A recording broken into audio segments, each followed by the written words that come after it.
Welcome to Passport to Wealth, the podcast for U.S. expats ready to take charge of their finances while living abroad. I'm your host, Arielle Tucker, a certified financial planner, enrolled agent, and fellow expat, here to help you navigate the complexities of cross-border life with clarity and confidence. Welcome back to Passport to Wealth. I'm Arielle Tucker, your host today, and I'm joined with Vivian, who's the owner of FTB Home and a specialist at helping you design a home that supports your life, your routines, and your goals so you can show up as your best self every day. She helps busy professionals, especially those who are in some kind of work or life transition, to get their life to actually function behind the scenes. And in that process, creates a home that makes them feel like their favorite version of their life is happening now. When she's not decluttering her Kindle, you can find Vivian practicing her Portuguese by shopping at the antiques market for cool stuff to decorate a house she doesn't have, Googling where is the nearest lazy river, or wondering if she's too old to be this big of a Taylor Swift fan. You can connect with Vivian on LinkedIn or send her a message through her website. And Vivian, we're going to be sure to link all of your websites and your bio and everything directly in the show notes. Awesome. So people can continue to connect with you. And Awesome. Also not in your bio, but I think we should just give a shout out to the Expat Diaries. Yeah. So a couple months ago, I started a newsletter that is focused on these kinds of interviews, interviewing people who have left home and found home somewhere on the other side of an ocean or the globe. So It's been a very cool process of meeting people and having conversations like this. Yes, and that's how we met. Came on your show, and so we'll be sure to link that as well. And you today are in Portugal. Okay. I'm in Portugal. We were just saying that you were celebrating 9 years ago. Today was your last full day in New York. Yep. So 9 years ago today, I was sobbing on the corner of Mulberry and Prince because I just was so sad to be leaving. And yet at the same time, very excited about whatever was going to happen next. And then I got on a plane the next day and started this brand new life. And we were talking a little bit about before the show, and I thought you had spent the last 9 years in Portugal, and you were like, no. So back us up to 9 years ago. Where did you take this plane? Where did you go? So my first flight was to Thailand. When I left the US, when I left New York, I didn't really know where I was going to end up. I only knew where I was starting, and I was starting in Thailand. I ended up being there. I knew that I wasn't going to stay there, but I knew that it would be a good place to start. Because it was a place where I was a little bit familiar. I knew I had signed up for a course so that I would have something to do all day, every day, that wasn't just wandering around aimlessly. So that I would have a built-in social group of people to do things with. If I did want to go wandering around aimlessly, I could wander with somebody.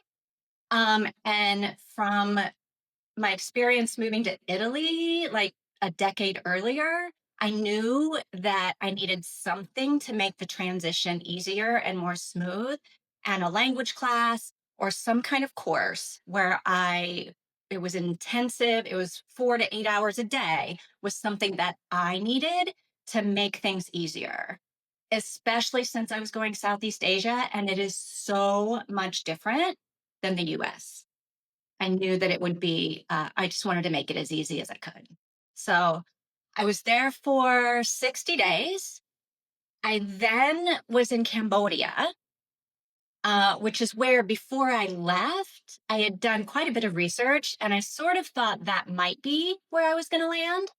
I had even looked at property ownership. I had looked at all kinds of things that, what was possible in Cambodia. And so I wasn't convinced I was going to live there, but I thought it was, of all the places that I looked at, probably the place for me. I rented an apartment, and within 3 weeks, I had lost 3 sizes I couldn't keep anything in my body. The sex tourism was out of control, and it made me so between like whatever worm was growing in my intestines and like just being sick to my stomach from the activity that it was at every place was, I was like, I have to get out of here. So uh went to the travel agency and I was like, pulling up my shorts. I couldn't even like things were falling off of me. And I was like, when's the next flight and where is it going? And I kid you not, Ariel, the next flight cost me $3, No. including my like giant overweight luggage. And it went to Saigon the next day. And I was like, I will take that flight. Uh, and that's how I ended up in Vietnam. And I was in Vietnam for over a year. Like I never thought I would live in Vietnam, and I never thought I would fall in love with living in Vietnam. But that's where I spent. So over the past 9 years, I've spent just over 2 years in Vietnam. And then you were in Vietnam, and then why did you decide not to stay longer? What prompted you to like, was Portugal next? Was Portugal after Vietnam, or what happened next? Why did Okay, you leave so Vietnam? Portugal was not next, but Okay. Portugal started to get in my mind as maybe next. So I loved Vietnam. I loved living there. I love the little town I was in.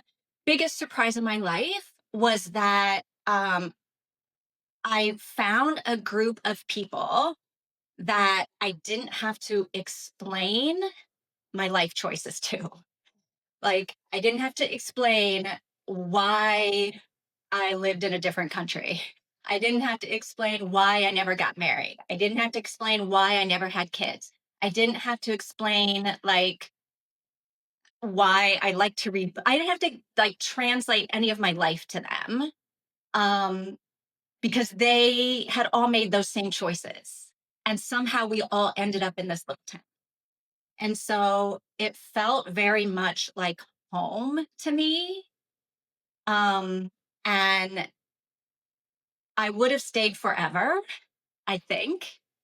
Um, except I could not and was never, ever, ever, ever going to be able to learn Vietnamese. Mm. I just, it was, I couldn't, it's tonal and I can't even hear the difference in the, like, I would go to a class and they'd be like, say this and not, and I was like, I don't even hear the difference Oh my between what you're gosh, that's me. saying. Yes, I totally get that. I'm also Yeah. tone deaf. Yeah. Yeah. So I was like, if I can't speak the language, I can't live somewhere. Um, so I left and then it was like, well, where am I going to go? And I'd sort of thought maybe Southeast Asia was not for me because it was also super hot. Hmm. And I'm at of an age and going through that transition where I was like, I'm sweating all the time. And it's not just because it's hot. There's like the furnace inside and the furnace outside combining. It was like I was standing in the rain all the time. And I just thought, let's try something with like seasons. So Europe is where I thought. And so I wasn't sure where in Europe I would want to settle down. So I started house sitting and like all over the place. And I was doing the Schengen shuffle because I was doing I love that, the long. Schengen shuffle. I was totally doing it, right? Yes. Because I didn't know where I wanted to land. And so I hadn't done any of the research to see like where I would even get any kind of residency visa because I didn't, I was like, oh, that country would be cool. That country would be cool to live there, cool to live there. But having never lived in any of those places, I didn't even know if I could legally live in any of those places. So I was house sitting everywhere, long-term house sits, like literally Schengen shuffling, 3 months in a place and then 3 months dipping out. And I thought, every place I went, I was like, well, I could live here. I love living here. I could get a little apartment somewhere.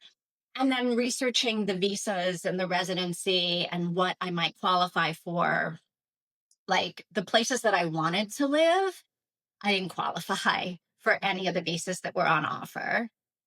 Or I would have, like Sofia, Bulgaria, would have loved to live there. Would have been easy for me to get a residency permit, but again, with the language, like it's not even the same alphabet. And I was like, okay, it might be a little bit easier than Vietnamese, but it's a whole different alphabet.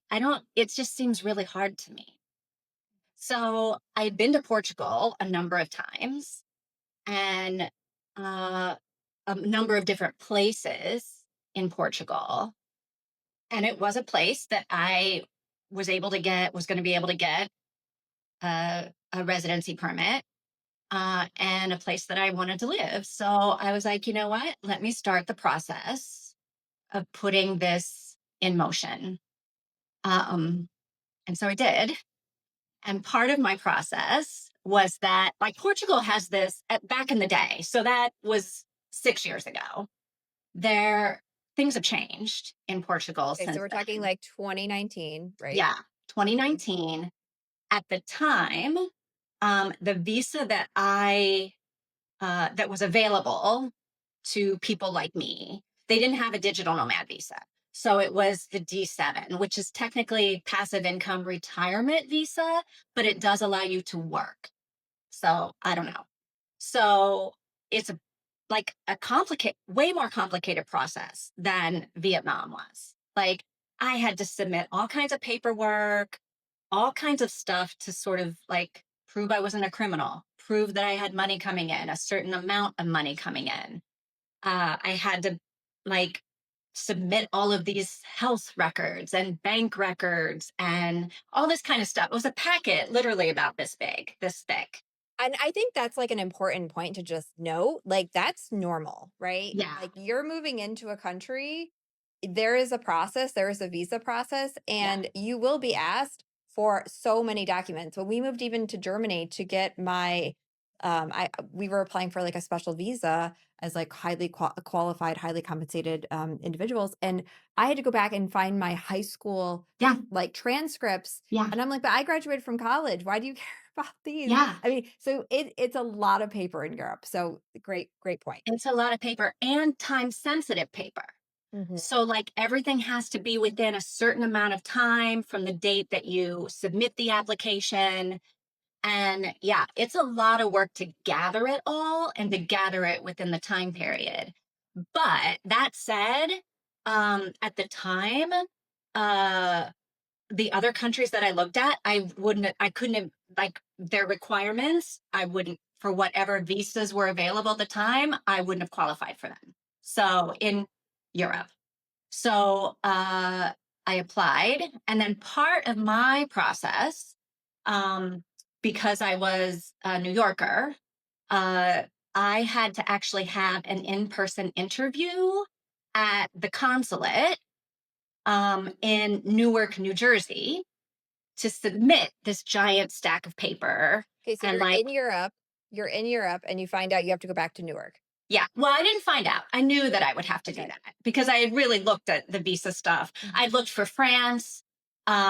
I looked for Italy, even though I wasn't sure that I really wanted to live in Italy again. Um, but yeah, so I knew what I was in for and I knew what I had to do to make it happen. So yeah, I'm here. I flew back to New York for my interview. And the day that my interview was scheduled at the consulate was the day everything shut down for COVID. Oh, Yeah. okay. So then I was stuck in New York for 6 months waiting for the consulate to open up again. Uh, and I had a friend who was working in DC for that year and her apartment was empty. And she was like, you can stay at my place as long as you need to. I don't have to be back until August, which I thought, oh, this is 2 or 3 weeks, right? No big deal. And then I'll be off and out. 6 months later, August rolls around and I don't have a place to live. And I can't, like, I don't have a visa. I can't go anywhere. So I thought, this dream is over. I'm going to have to get a job. Oh, I'm going to have to rent an apartment. And it means I'm going to have to sign a 1-year lease. And if I'm going to sign a 1-year lease here for, 2,500 bucks a month or 3,000 bucks a month, I'm going to have to like go back to work as a lawyer or something in New York and I'm like, I might as well just go back to my regular life. And then I feel like the universe was like, no, no, no, we're not letting that happen. And like out of the blue, I get an email from the lady at the consulate who was like, can you come tomorrow at 9:30 for your interview? And I was like, I can absolutely come. And within like 3 days, she was like, here's your visa. Oh my gosh, wow. And I was on the next plane because I was like, I don't want anything else to happen Yeah. to do this. So yeah, about 5 years ago, um, 5 years ago in August, I arrived in Portugal and I've been here ever since. Wow. Okay. So, and you are learning Portuguese. How is Mhm. that going? What's that process look like for you? Yeah. So as soon as I started seriously thinking I was going to live here, I started taking classes online. I started with one of those apps. Like Like, Duolingo or something? yeah, I think it was Memrise because Duolingo is um, Brazilian Portuguese, which is completely different Oh, than interesting. Okay. European Portuguese. So I think it's Memrise that does the European. So I started with that, and I was like, this is not my learning style. This is just like random. I'm a little bit more logical. I need structure. I need to know all the verb conjugation, whatever. Like I need to, I don't know. I'm a logical learner. So I signed up for a course and just started learning it. And then I arrived here during COVID.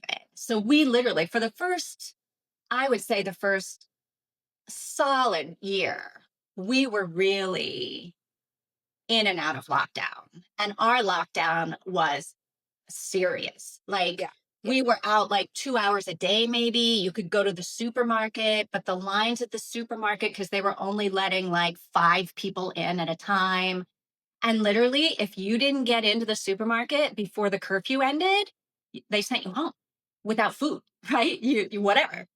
Um, People were getting fined for walking their dogs. Like you could only go when you did go out within a certain radius of your house. And we literally had like 2 hours a day that we could be out of our houses. So as soon as that ended, and life started getting back to normal, the Portuguese government actually offers free language classes. And so I took that for the A1, A2 level certificate, which, at least as of this very moment, is what you need for citizenship. Um, I'm at A2 level. I'm conversational, but a little bit like what a 5-year-old would be. Hmm.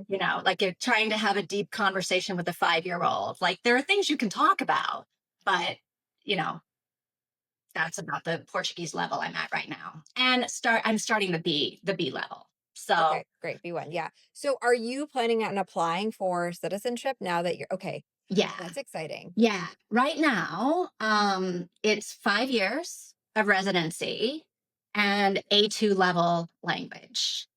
I don't know if that's going to be the case in 2 weeks, because there is a bill that the government is batting around to raise it to 10 years and B2, Hmm. which I think would suck for me right now to have to wait another 5 years. But I don't disagree with why they're doing it. So like Portugal is very, very fluid with respect to the immigration right now. There's a lot of uncertainty. There's giant backlogs.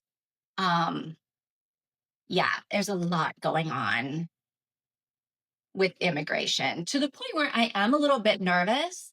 Um, Not about the citizenship application because I'm happy to wait another 5 years. I'm not planning on going anywhere. Um, but because there's just so much, there's so much uncertainty around deportation. So I think there is a bit of chatter and a bit of nervousness about deportation when it comes time for renewals. Now, how does your renewal with the D7 work? Is it every year that it's renewed? Every 5 years? What does that look like? No. So my first residency permit was good for 2 years. And then the renewal was good for 3. So I'm coming up on my second renewal. And I can renew again temporary, and that's another 3 years, I think. Or I can apply for permanent, which is still, I think, a 5-year renewal. So it's not even like permanent, you're still renewing for some reason. You just have a longer amount of time. So that's my plan is when this temporary expires, I will need to apply for probably another permanent and citizenship at the same time because things are just taking so long that I don't want to lose my status here. Yeah. Yeah. And there is some question about whether like they're not renewing a lot of people. There are a lot of people that are not getting renewed. And so it does make me And are nervous. they reevaluating their financial Reevaluating situation? everything. Like the So whole you've got to it's put basically together like, the whole stack oh, okay. again. Okay. Which means I've got to go back and get another criminal background check. Even though clearly I've been here the whole time, I've got to have another criminal background check. I've got to get another birth certificate. I've got like all of that stuff that's timely. I've got to put it all back together again.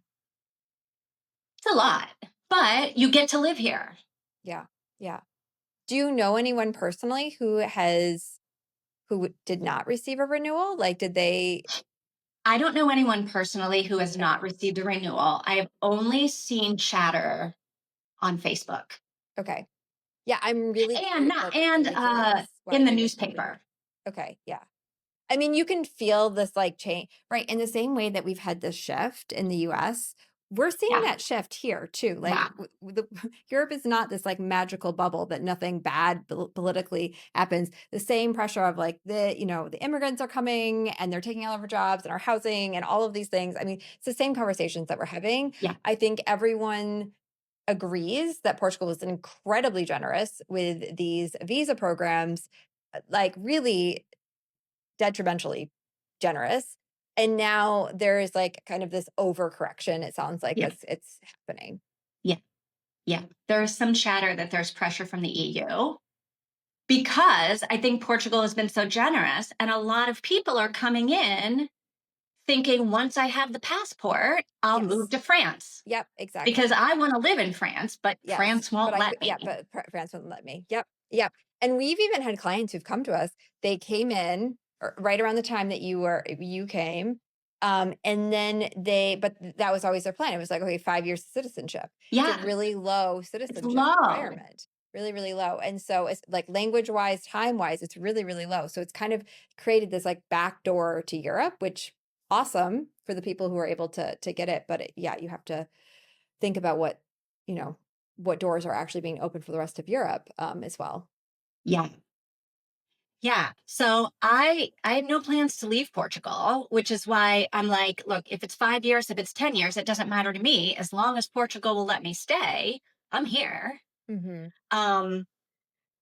I do get very nervous then around renewal time. Like what happens if I'm one of the people that Portugal says, we've had enough.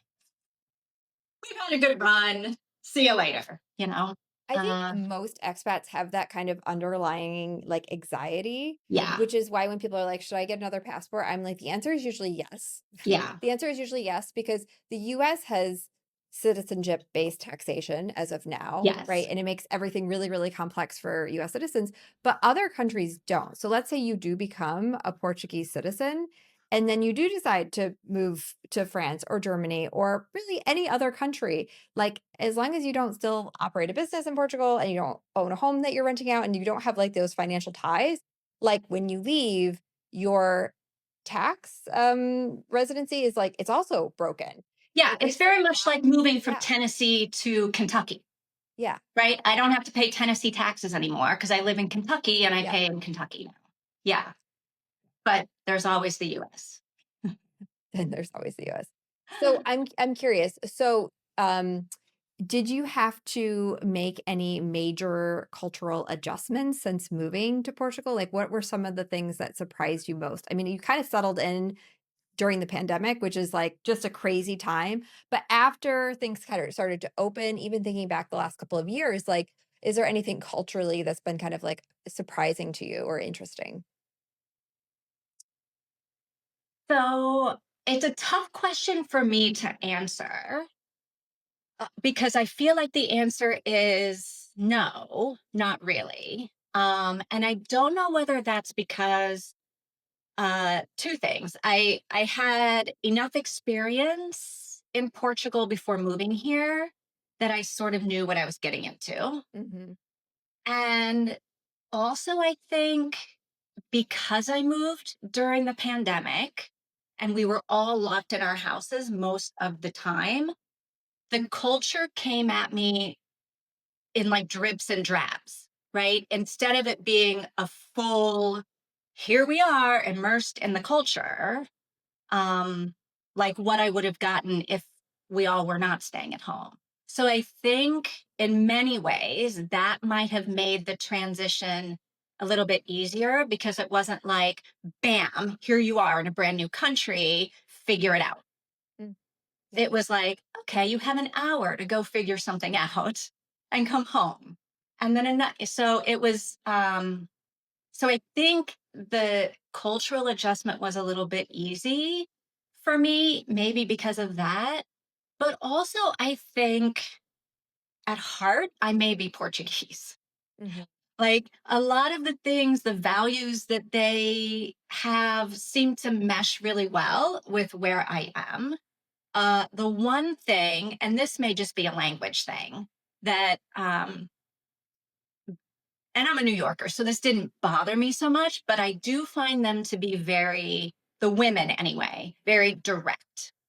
Oh, I love that. Yeah, yeah, yeah. Uh, but it can be a little bit like when you're at finances and you're trying to, do something, it's very like direct, straight to the point. There's no smiling. There's no like, well, you might want to, Mhm. or maybe you should. It's like, do this, do that, speak Portuguese. If you don't do that, like, it's very much like it feels a little bit like an attack sometimes. But I do think part of that is language. Part of it is they're very direct. Part of it is like they're speaking to me like a 5-year old, Mhm. and you're not going to nuance with a 5-year old, right? Yeah. So these are the words you know, these are the words we say. Um, so that I think was maybe the thing that took a little bit more time for me to get used to because we're used to things being a little more couched, a little more you ease into the bad news, right? Yeah. Or um, the shit sandwich. Good yeah, news, bad news, good news. yeah. No, here they give you the meat. Here you go. Deal with it. And then you do, right? Mhm. Okay, so we're just about out of time, so I want to ask one more question. Okay. And really, I just would love you to share a piece of advice or a tip for any, current U.S. expats or maybe aspiring U.S. expats. So I think I will share a tip and then I will. So I think the tip that I have is kind of what I said earlier. Moving to another country is a big deal, right? It changes, you are starting a new life. Um, Even if you're going to an English speaking country, even if you're going to a country where you think you know what it's like, it is a whole new life that you're starting. And so I think something that 100% I would do again if I moved to another country is I would immediately, before I even get there, enroll myself in an intensive language class so that you're learning the language and you've got people to do things with and you've got something to do all day. Those three things made such a big difference when I moved to a new place. It makes it easier to start. And then the other thing that I would just say from my experience is that if living in another country, trying out a different lifestyle, trying, if you're wondering what it would be like, what you would be like living in another country, I just think you should do it if you can, because there's a million reasons not to. Yep. And maybe there are no good reasons to do it. Like, I don't have a great reason why I left New York. I wasn't fleeing from anything. I had a nice life there. But I think if it's something that you want to do it. And I don't think you have to have everything planned out along the way. I think you do need to know where you can stay. And you don't want to rock up in a country and not have the proper paperwork to be there legally. Like, you don't want to do it. You don't want to be that person. So I think look and see where you want to live, or look and see where you want to live, and then make sure you can live there. Because we think we've got a US passport, we can go almost anywhere, which is true. You can go. But if you want to stay, you have got to do the research and do the paperwork to be able to stay. But I also don't think you have to stay there forever. If you get there and, I don't know, there's sex trafficking everywhere and you can't keep the food down, you can leave.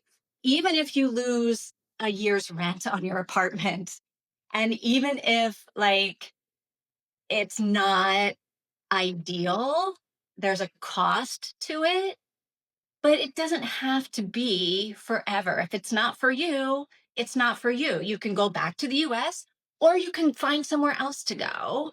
I think if you want to go. I love that. And just kind of closing remarks here, I love the observation of that you've just pivot. Don't just accept, okay, I'm now stuck in Vietnam. I am now Yeah. stuck in Thailand. I am now stuck wherever in Europe, in a country I don't want to be, or I realize I can't, like, build a life here. Like, you just kept trying new things. And I think as an expat, and that's like when the most successful expats that I know, they don't allow themselves to just, like, settle in. Right? American life, you can just settle in and be comfortable, and it's fine. Your whole life can go by living in Yeah. the suburbs very comfortably. As an expat, you have to be constantly prepared to pivot. So, Vivian, thank you so much for sharing your lessons today with us. I really appreciate you taking the time to join us on Passport to Wealth. Oh, thanks for having me. I always enjoy talking to you. We always have really good conversations. Yes, we do. Yes, we'll do it again soon. Thank you. Bye. Bye. The content shared in this podcast is intended for informational and entertainment purposes only and should not be considered financial, tax, or legal advice. We encourage you to consult with a qualified financial advisor, tax professional, or other licensed expert before making any decisions based on the topics discussed. Everyone's financial situation is unique, and personalized guidance from a trusted professional is the best way to ensure your choices align with your individual goals and circumstances.